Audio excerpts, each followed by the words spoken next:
2½ tablespoon water, 1/2 teaspoon dashi, 1/4 teaspoon sugar, 1 tablespoon mayonnaise. Pwede po yung mayonnaise natin sa Pilipinas.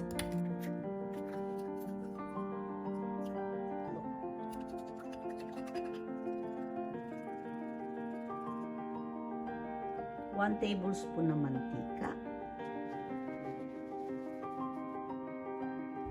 Basahin niyo po yung kitchen paper. Sa kanya po ipahid dito sa kawali. Para po hindi masyadong manikit yung egg. So, pwede na po.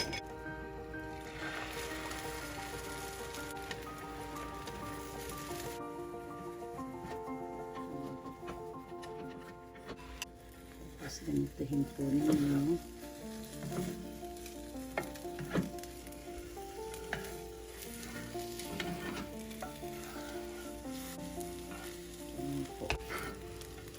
Magka po ulit. Okay. Tamtaman lang po ang apoy para hindi po masunog ang ating omelette. Tamagoyaki. Tamagoyaki po ang tawag nila dito.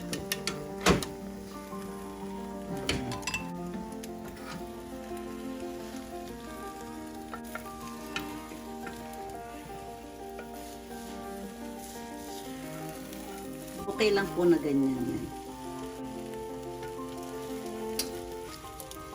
Taas lang po ng, para po hindi masyadong abutin ng apoy yung kawali. Balik niyo po.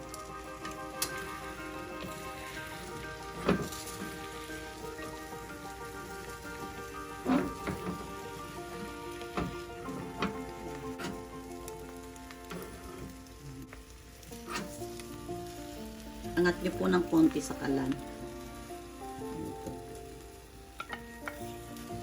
Dahan-dahan lang po. Kaya po ibalik ng ganun. Ayan. Atin.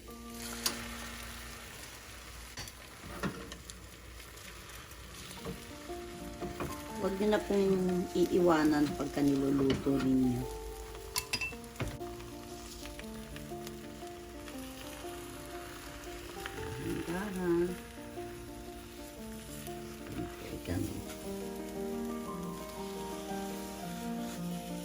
Ayan.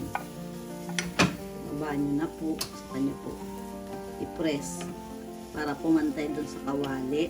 Top ko na po yung kalan.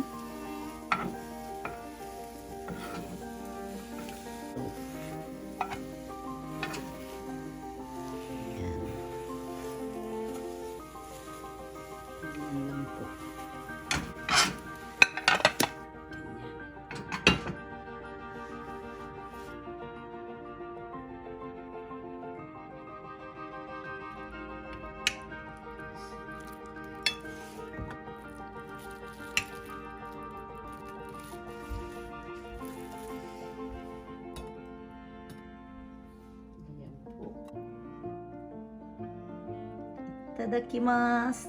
Mainit pa po. Ang lambot po niya sa loob. Ang sarap po.